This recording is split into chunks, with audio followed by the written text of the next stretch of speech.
First off, rest in peace to Nipsey Hussle, because this is absolutely ridiculous. This is a sad day, and it's probably going to be a sad couple next months for a lot of people, especially in the music industry in general. He was connected to a lot of people. But in this video, I want to tell you some things about Nipsey Hussle that you probably didn't know, and things that will inspire you, especially if you're an up-and-coming independent music artist. Some of these things I didn't even know until my team actually started researching more. They're like, oh, I didn't know this and didn't know this. I knew a couple of these things, but it was really cool to discover these other things. And I was like, man, these are things that like people on Smart Rapper really need to see, because if they knew these things, they would really motivate them more, and you would understand if somebody could come from where he came from and he made it to where he was at with his mindset. I mean, he was so damn smart. I loved his hustle. Having hustle in his name makes so much sense. So we're gonna talk about that stuff today. This ain't luck, this ain't luck, this hard work, this ain't luck. Look at everything that I gave up. This hard work, this ain't luck, this ain't luck, this ain't luck. This hard work, can't say it enough. Look at everything that I gave up. This hard work, this ain't luck. So to honor him passing away, I want to show you the good things that he has done and the things that you guys and girls can learn from him. But before we start this video, I want to tell you a crazy story. So I'm on a radio show on Dash with one of my really good friends, Clinton Sparks. Clinton was just interviewing Nipsey Hussle about 2 weeks ago. And Clinton texted me, and I'll show you the text. And he said, hey, come through and meet Nipsey. And I was like, oh, I'm about it, because where we shoot is like 2 blocks from where I live, okay? So I did. I went over there, but Clinton had told me the wrong time. It started a little sooner than the time that he had told me to get there. And I got there, and they'd already closed the doors, and you can't really go in and out of the place when they're recording in the studio. So I sat outside and I waited. Here's the thing though, it was 2 weeks ago in LA, believe it or not, it was really freaking cold. So I was waiting out there for an hour, as you can see in these timestamps. I was standing out there, I was with my tour manager, Chris, Nipsey's son, Nipsey's daughter, and then another one of Nipsey's guys were outside. Now what was really crazy to me was that there was actually 2 police at the end of the alleyway where you go to the Dash studio. Now these weren't personal security, these were actually police officers. I have a show there. I go there all the time. Now I'm not trying to draw any conclusions or anything like that, but there's never police there. And they weren't there in response to a call or anything. And they were just waiting outside the main entrance, basically to the alleyway where he was. And this was just 2 weeks ago. To me, this feels like maybe he knew something was coming. Maybe recently he had death threats or something. I don't know. There's never police out there. Again, when you talk about there being police, you would think, okay, maybe you need police if there's like crowds of people to hold them back to get them off them. Here's the thing, we're talking about an alleyway where nobody even knows that this place is there unless you're like really in the music industry or understand or even have a reason to be there. Because again, it was just me, my tour manager, his kids, and one of his guys outside. There was no one else in the alleyway, and the police were at the end of the alleyway. That wasn't normal. Enough of that. Let's get into these things we want to inspire you, and Nipsey Hussle did, that you guys and girls can take away from and apply to your own careers to help yourself move forward and stay motivated and inspired. And number 1 is to learn to do these things for yourself, all right, so that you don't have to rely on anybody else. So first, before I even start number 1, I'm going to show you guys this video clip real quick of Nipsey talking about stuff that put a little fire under your ass. I did everything with my process, point A to point Z. I went out and made the relationships with the producers. I took the music into my house, imported it into Pro Tools, graded the shit out, recorded myself, ran from the Pro Tools to the mic and back and forth, bounced it down, burnt it on CD, took it into the street, promoted myself, sold it myself, went into these meetings, articulated my vision to the label, signed the deal, put my first foot forward to the street with my mixtape series. This was all me. So if my engineer tell me, oh, we can't do that, I engineer, my nigga, so you get out the seat, let me take care of that. See, I always tell you that you need to have your own home studio, and you need to learn how to record yourself and mix yourself, okay? If you can do this, you don't have to wait for somebody else to record you. You don't have to wait for somebody else to mix your stuff. You don't have to wait for anything, and nobody can tell you what you have to do except for yourself. There's no limitations when you can do it yourself, and that's why I taught myself how to do everything myself from the beginning, because nobody was gonna help me, just like nobody's probably gonna help you in the beginning stages. You teach yourself how to do these things. There's never an excuse, oh, I can't record. Oh, I can't get this song done. I can't release this song because of this. See, the thing with Nipsey Hussle is he did it himself because he knew nobody gonna help me. If you ain't gonna help me, I'll do it myself, right? That's the mentality you have to have as an independent artist. So if you ain't gonna take it from me, take it from him. Number 2, building relationships and connections. Now, I don't know about you. This is something weird that had happened yesterday. It's maybe because I'm in the music industry and I'm connected to a lot of people in the music industry, but my whole entire feed was not just pictures of Nipsey Hussle.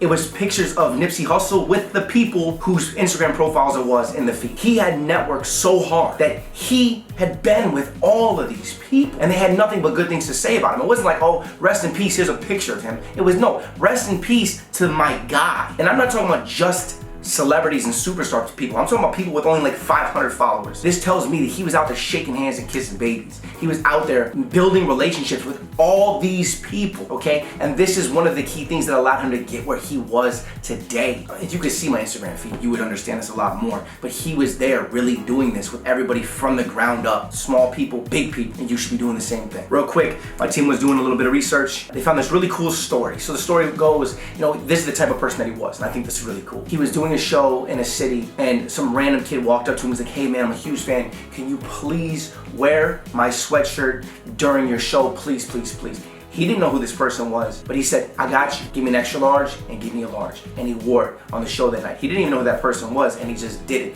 That's what I'm talking about. Most people, you walk up to them and like, oh, you trying to use me? Get the fuck away from me. I don't know you. With him, he was like, I got you. Like he could feel good energy coming off the person. He's like, sure, I got you. Most people wouldn't do that. It just would not happen. I'm telling you right now, it's not happening. This proves he didn't have this huge ego. He didn't act like he was better than anybody. He's like, no, I got you. Come on, give it to me. Sure. Let's do it. That's awesome. Number 3, he read a lot of books. I've said hundreds of times on this channel how much reading books has changed my life. Now, this book right here, you remember when he did a $100 mixtape? When he did the Crenshaw mixtape? Well, he got the idea to do that $100 mixtape from this book, okay? Because in this book, it talks about the $100 Philly cheesesteak. It's actually, as I recall, really in the very beginning of the book, because there's a place that sells $100 cheesesteaks. It's just a big cheesesteak. Whatever, I don't really need to go into that. But that's where he got the idea from books. So imagine if you read hundreds of books, or if you're reading even one book every month, the things that you're gonna learn from a book that you can apply to your music career. And I've been telling you this forever. So if you weren't gonna take it from me, again, take it from him, because he read a lot of books. And when we looked at the list of books that he's read a lot of the same books that I've read. And if you want to see a list of the books that I've read and the ones that I recommend that have changed my life, I'll put a link below for you. I remember watching the Breakfast Club interview when he said the idea, and I'm like, man, you better give credit for that, because I know exactly where you got that idea from. Because as soon as I saw that, I was like, I already know. Then he gave credit, you know what I'm saying? So I was like, that's cool. Like, he's telling and showing everybody that he reads books. Because most rappers would be like, books? That's stupid. And the rappers that say books are stupid rappers. And another book that he read is called The 22 Immutable Laws of Marketing, which is also a fantastic book that I've read. He said that book was very impactful on his life. I mean, right there I have The 22 Immutable Laws of Branding. It's the book on the top right there. That's the branding one, but the same writers also wrote a marketing one, and that's a fantastic book you should also check out. So again, if you're not going to take it from me, take it from him. Read some books. And again, I'll put the link below so you can see the books that I've read, which a lot of them are the same ones he's read. They changed my life, and I have them sectioned off. It hasn't been updated in a while, but there's still like 100 books on that list, and you should check them out. Number 4, let's talk about promoting yourself. One of the biggest things that independent artists really go through is like, how can I get my music heard, okay? And comes back to the same things I always tell everybody. He was all about grassroots, building your fan base. Or if my team say, oh, that's not gonna work. If you go to Queens or Manhattan or Brooklyn and you want to go to every high school and surround their high schools and really do grassroots promotion, oh, that's not gonna connect. Well, you don't do it, then I'll do it, because I've done this and I know the effect it has. I ain't got to my millions in this industry yet. We still on them hundreds of thousands, and we trying to get to that million. Me as a new artist coming in. He understood that one person could lead to 5 more people, but every individual person added up in the bigger picture. People would tell him his small little ideas like, oh, going to a high school and handing out CDs, or going to a middle school and handing out CDs. Oh, that's stupid, that's weird. He was like, I don't care, it's gonna work, I'm gonna do it. He'd go and he tried the ideas, and it worked. That's how he built such a hardcore fan base in LA in general, and then it expanded outwards, okay? He made 10 mixtapes before he even released a studio album. The studio album was Victory Lap, okay? Which was Grammy nominated, by the way. One time he handed The Game his mixtape, and he said, don't frisbee this, give me an ear. Suddenly, The Game had him on tour with them, okay? Like, it was things like he would just be out there doing it. Like, it was similar to the 50 Cent story, where you heard the story where 50 gave the record executive his CD, and he's like, I don't want this. Then he said, wait, is that your Benz right there? And then he's like, yeah. He's like, okay, I'll give it a listen. You have to go out there and you have to reach out to people. You have to talk to people, and every person adds up. You can't complain unless you put the work in. You reach 100 people, you gain 5 fans, worth it. You reach 1,000 people, you gain 50 fans, super worth it. But you have to put the work in, and he knew that. So again, if you don't take it from me, take it from him. Number 5, he represented what it truly meant to be an independent artist, and he kept his branding cohesive. He knew his message. He knew what he was trying to deliver to people. He didn't really sway from that. That's what allowed him to be seen as genuine and have such a hardcore following of people who respected and loved him to the degree that they did. We actually found something out that I didn't actually even know. On his Victory Lap album, he had songs with Future and he had songs with Cardi B that he decided not to put on his project. And he easily could have done that, but he decided not to because he said by the time we got to track 9 and we got to track 10, it wouldn't have felt like the same album. It would have felt like, well, I was just putting these records on there to try to make a club hit or try to make something that it wasn't.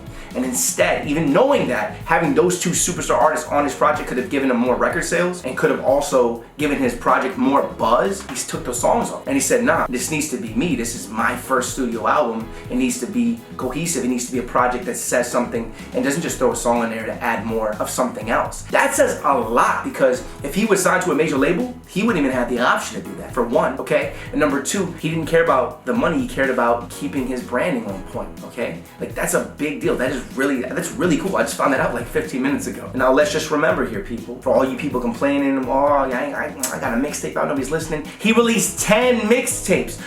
Actually, I remember the first time I saw Nipsey Hussle, I think it was 2010 XXL, and he didn't get even release a studio album until 2018. Think about that. He's been hustling. I think first mixtape dropped 2005. Then he was on XXL 2010. You didn't hear about him for like 3 or 4 more years. And then he really started buzzing again when that Crenshaw project came out because of that marketing idea.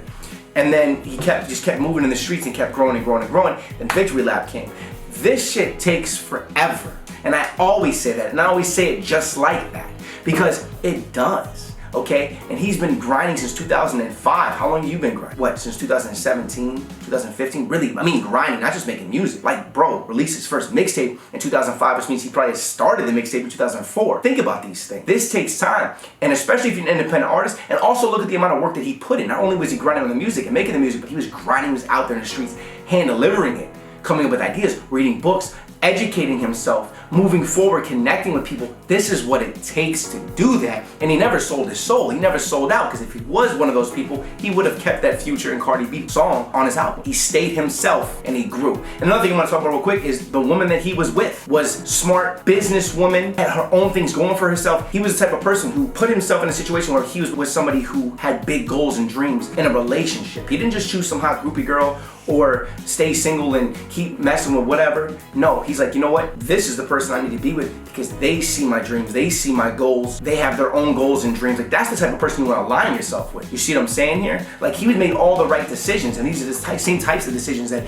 you need to make for your life and for your career. In his memory, I want everybody to take these things. If you didn't listen to his music, you could still be inspired by these moves that he made, because you didn't have to listen to his music to see the moves, because the actions that were made were what was inspiration. There's a bunch of Nipsey Hussle songs that I like, but even if I hadn't listened to any of his songs ever, I still would be able to go to his story and go, this was dope. He was a dope person. He was a smart person, and he was gonna do big things. And that's why it's crazy that things like this happen to people. Him of all people, I never would have expected this to happen. Him of all people, he didn't deserve this, because if you go to things of him talking, the way that he spoke, he wasn't being negative. Even though his come up may have been gang related, because that's the environment that he grew up in, it wasn't, he was trying to end that stuff. He wasn't out there like rapping about it, doing it like, oh, I'm gonna kill you, I'm gonna do it. Like, that wasn't what he was about. So for this type of karma or this type of energy to come back in him, absolutely ridiculous. Absolutely unnecessary. It's just, I don't even have words for it. So the best way to keep his memory alive is to continue doing the things that he believed in. Having positive energy, educating yourself, believing in yourself, putting in the hustle and the hard work that it takes to move yourself forward. Whether you're a rapper or whatever you're doing, he had the hustle that it took to be great at anything that he did. When I thought about myself and what was consistently true throughout my whole life,